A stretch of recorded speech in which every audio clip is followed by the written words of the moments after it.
ನಾನಿವತ್ತು ಚಿಕನ್ ಸಾಂಬಾರು ಮಾಡ್ತಾಯಿದ್ದೀನಿ. ಇದು ಹೇಗೆ ಮಾಡೋದು ಅಂತ ತೋರಿಸ್ತೀನಿ. ಏನೇನು ಬೇಕು ಅಂತ ನೋಡೋಣ ಬನ್ನಿ. ನೋಡಿ, ನಾನು 3/4 kg ಚಿಕನ್ ತೊಗೊಂಡಿದ್ದೀನಿ. ಬೆಳ್ಳುಳ್ಳಿ, ಈರುಳ್ಳಿ ಮತ್ತು ಹಸಿ ಶುಂಠಿ, ಒಂದು 2 ಇಂಚು ಹಸಿ ಶುಂಠಿ ತೊಗೊಂಡಿದ್ದೀನಿ. ಒಂದು 3 ಗಡ್ಡೆಯಷ್ಟು ಬೆಳ್ಳುಳ್ಳಿ, ಕೊತ್ತಂಬರಿ ಸೊಪ್ಪು, ಹಸಿಮೆಣಸಿನ್ಕಾಯಿ, ಒಂದು 10-12 ಹಸಿಮೆಣಸಿನ್ಕಾಯಿ ತೊಗೊಂಡಿದ್ದೀನಿ. ನೀವು ಹಸಿಮೆಣಸಿನ್ಕಾಯಿ ಬಳಸಲ್ಲ ಅಂತಂದರೆ ಖಾರದ ಪುಡಿ ಅಥವಾ ಒಣಮೆಣಸಿನ್ಕಾಯಿ ಬಳಸ್ಬೋದು. ಈರುಳ್ಳಿ, 1 ಗಡ್ಡೆ ಮೀಡಿಯಮ್ ಸೈಜಿಂದ ಈರುಳ್ಳಿ ತೊಗೊಂಡಿದ್ದೀನಿ. 2 ಟೊಮೊಟೊ. ನಾನು ಸ್ವೀಟ್ ಟೊಮೊಟೊ ತೊಗೊಂಡಿರೋದ್ರಿಂದ ಖಾರ ಸ್ವಲ್ಪ ಜಾಸ್ತಿ ಹಾಕ್ತಾಯಿದ್ದೀನಿ, ಹಸಿಮೆಣಸಿನ್ಕಾಯಿ ಜಾಸ್ತಿ ಹಾಕ್ತಾಯಿದ್ದೀನಿ. ನೀವು ನಾಟಿ ಟೊಮೊಟೊ ತೊಗೊಳ್ಳಿ ಅಂತಂದರೆ ಕಮ್ಮಿ ಹಾಕ್ಕೊಳ್ಳಿ ಹಸಿಮೆಣಸಿನ್ಕಾಯಿನ. ಖಾರ ನೋಡ್ಕೊಂಡು ಹಾಕ್ಕೊಳ್ಳಿ, ನಿಮ್ಗೆ ಎಷ್ಟು ಬೇಕೋ ಅಷ್ಟು. ಒಂದು ಅರ್ಧ ಈರುಳ್ಳಿನ ಈ ಥರ ಚಿಕ್ಕದಾಗಿ ತೆಳ್ಳಗೆ ಹೆಚ್ಕೊಂಡು ಇಟ್ಕೊಂಡಿದ್ದೀನಿ, ಚಿಕನ್ ಒಗ್ಗರಣೆ ಹಾಕೋಕ್ಕೆ ಅಂತ. ಮಸಾಲೆ ನೋಡಿ, ಧನಿಯಾ ಪೌಡರ್ 1 ಟೇಬಲ್ ಸ್ಪೂನ್ ಧನಿಯಾ ಪೌಡರ್ ತೊಗೊಂಡಿದ್ದೀನಿ. ರುಚಿಗೆ ತಕ್ಕಷ್ಟು ಉಪ್ಪು, ಕಾಳು ಮೆಣಸು ನೋಡಿ, ಇಷ್ಟು ಕಾಳು ಮೆಣಸು ತೊಗೊಂಡಿದ್ದೀನಿ. 1 ಇಂಚು ಚಕ್ಕೆ, 2 ಲವಂಗ ತೊಗೊಂಡಿದ್ದೀನಿ. ಅರಶಿನ ಪುಡಿ. ಇವಾಗ ಹೆಂಗೆ ಮಾಡೋದು ಅಂತ ನೋಡೋಣ. ನೋಡಿ, ನಾನು ಕಡಾಯಲ್ಲಿ ಮಾಡ್ತಿದ್ದೀನಿ. ನಿಮ್ಗೆ ಯಾವ್ದು ಕಂಫರ್ಟ್ ಅನಿಸುತ್ತೋ ಅದರಲ್ಲಿ ಮಾಡಿ. ಚೆನ್ನಾಗಿ ಕಾದಿದೆ ಬಾಣಲಿ. ಇವಾಗ ನಾನು ಎಣ್ಣೆ ಹಾಕ್ತಾಯಿದ್ದೀನಿ. ನೋಡಿ, ದೊಡ್ಡ ಟೇಬಲ್ ಸ್ಪೂನಲ್ಲಿ 1 ಟೇಬಲ್ ಸ್ಪೂನ್ ಹಾಕಿದರೆ ಸಾಕು ಎಣ್ಣೆ. ಚೆನ್ನಾಗಿ ಕಾಯಲಿ.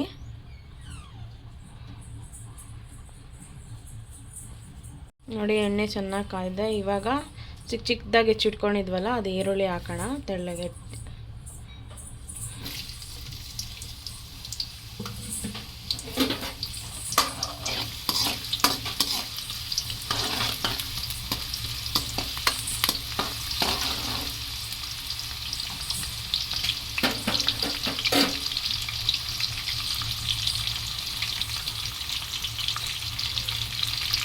ಬ್ರೌನ್ ಕಲರ್ ಆಗಲಿ ಈರುಳ್ಳಿ. ನೋಡಿ, ಇವಾಗ ಈರುಳ್ಳಿ ಬ್ರೌನ್ ಕಲರ್ ಆಗಿದೆ. ಇವಾಗ ಚಿಕನ್ ಹಾಕೋಣ ಇದಕ್ಕೆ. ನೋಡಿ, ನಾನು ಚಿಕನ್ ಹಾಕಿದ್ದೀನಿ. ಇವಾಗ ಚೆನ್ನಾಗಿ ಮಿಕ್ಸ್ ಮಾಡಿ.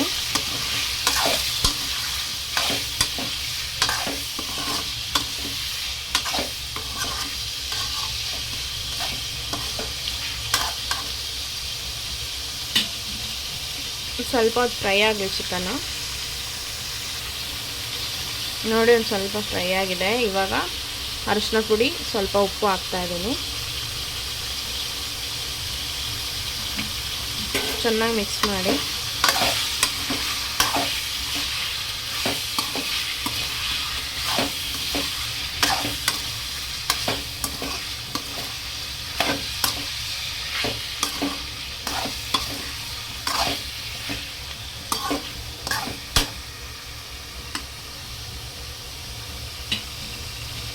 ನೀರೇನು ಹಾಕೋಕೆ ಹೋಗ್ಬೇಡಿ. ನೋಡಿ, ಚಿಕನಲ್ಲಿರೋದೇ ನೀರು ಎಷ್ಟೊಂದು ಬಿಟ್ಕೊಂಡಿದೆ. ನೋಡಿ, ಚಿಕನಲ್ಲಿರೋ ನೀರನ್ನು.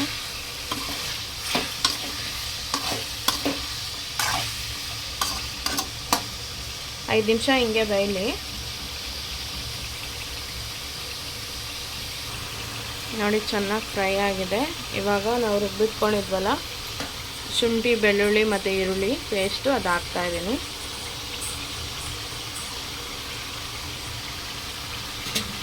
ಸ್ವಲ್ಪನೂ ನೀರು ಹಾಕಬೇಡಿ, ಎಲ್ಲ ಮಿಕ್ಸ್ ಮಾಡಿ ಚೆನ್ನಾಗಿ. ಶುಂಠಿ ಬೆಳ್ಳುಳ್ಳಿ ಪೇಸ್ಟು ಅಲ್ಲೇ ಚೆನ್ನಾಗಿ ಬೇಯಬೇಕು ಚಿಕನ್ನು, ಹಂಗಿದ್ರೆ ತುಂಬ ಚೆನ್ನಾಗಿರುತ್ತೆ.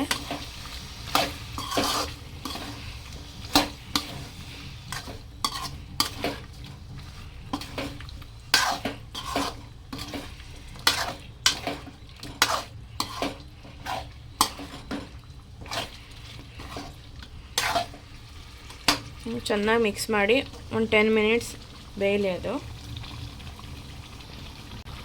ನೋಡಿ, ಚೆನ್ನಾಗಿ ಫ್ರೈ ಆಗಿದೆ. ಅದು ಎಣ್ಣೆ ಸ್ವಲ್ಪ ಬಿಟ್ಕೊಂಡಿದೆ. ನೋಡಿ, ಲೈಟ್ ಎಲ್ಲೋ ಇತ್ತಲ್ಲ, ಇವಾಗ ಸ್ವಲ್ಪ ಡಾರ್ಕ್ ಎಲ್ಲೋ ಕಲರ್ ಬಂದಿದೆ. ಇಷ್ಟಾದರೆ ಸಾಕು. ಇವಾಗ ನಾವು ರುಬ್ಕೊಂಡಿರ್ತೀವಲ್ಲ ಮಸಾಲೆ, ಕೊತ್ತಂಬರಿ ಸೊಪ್ಪು ಮತ್ತು ಹಸಿಮೆಣಸಿನ್ಕಾಯಿ ಎಲ್ಲ, ನೋಡಿ ಈ ಮಸಾಲೆನ ಹಾಕ್ತಾಯಿದ್ದೀನಿ ಇದಕ್ಕೆ.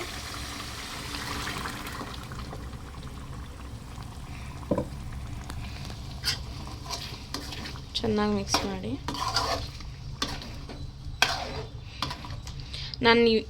ನಾನು ಈ ನೀರೇ ಹಾಕಿಲ್ಲ, ಸ್ವಲ್ಪನೂ ಲಾಸ್ಟಲ್ಲಿ ಹಾಕ್ತೀನಿ, ಇವಾಗಲೇ ಬೇಡ ಹಾಕೋದು.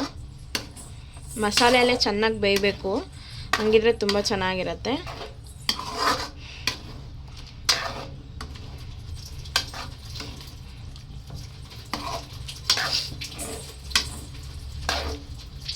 ಚೆನ್ನಾಗಿ ಮಿಕ್ಸ್ ಮಾಡಿ ಒಂದು 15 ನಿಮಿಷ ಬೇಗ ಬಿಟ್ಬಿಡಿ ಅದನ್ನ. ನೋಡಿ ಇವಾಗ ಎಷ್ಟು ಗಟ್ಟಿಯಾಗಿದೆ, ಮಸಾಲೆ ಎಲ್ಲ ಬೆಂದು ಚೆನ್ನಾಗಿ ಗಟ್ಟಿಯಾಗಿದೆ. ಇವಾಗ ನೀರು ಹಾಕೋಣ. ಬರೀ ನೀರು ಹಾಕಲ್ಲ, ಅದು ಮಸಾಲೆ ತೊಳೆದಿರ್ತೀನಲ್ಲ, ರುಬ್ಬಿರ್ತೀನಲ್ವ, ಅದರಲ್ಲೇ ಸ್ವಲ್ಪ ನೀರು ಹಾಕಿ ಮಿಕ್ಸ್ ಮಾಡಿ ಅದೇ ನೀರನ್ನ ಹಾಕ್ತಾಯಿದ್ದೀನಿ.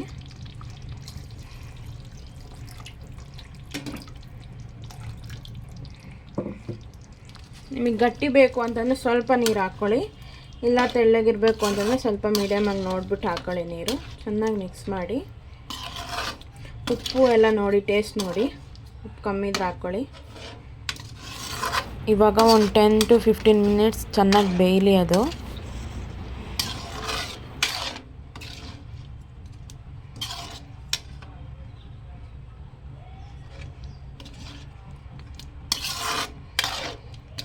ನೋಡಿ ಚಿಕನ್ ಸಾಂಬಾರು ರೆಡಿಯಾಗಿದೆ. ನೀವು ಒಂದು ಸಲ ಮನೇಲಿ ಟ್ರೈ ಮಾಡಿ ಕಮೆಂಟ್ ಮೂಲಕ ತಿಳಿಸಿ ಹೇಗಿದೆ ಅಂತೇಳಿ. ಪ್ಲೀಸ್ ನನ್ನ ಚಾನಲ್ನ ಸಬ್ಸ್ಕ್ರೈಬ್ ಮಾಡಿ, ಲೈಕ್ ಮಾಡಿ, ಶೇರ್ ಮಾಡಿ. Thank you.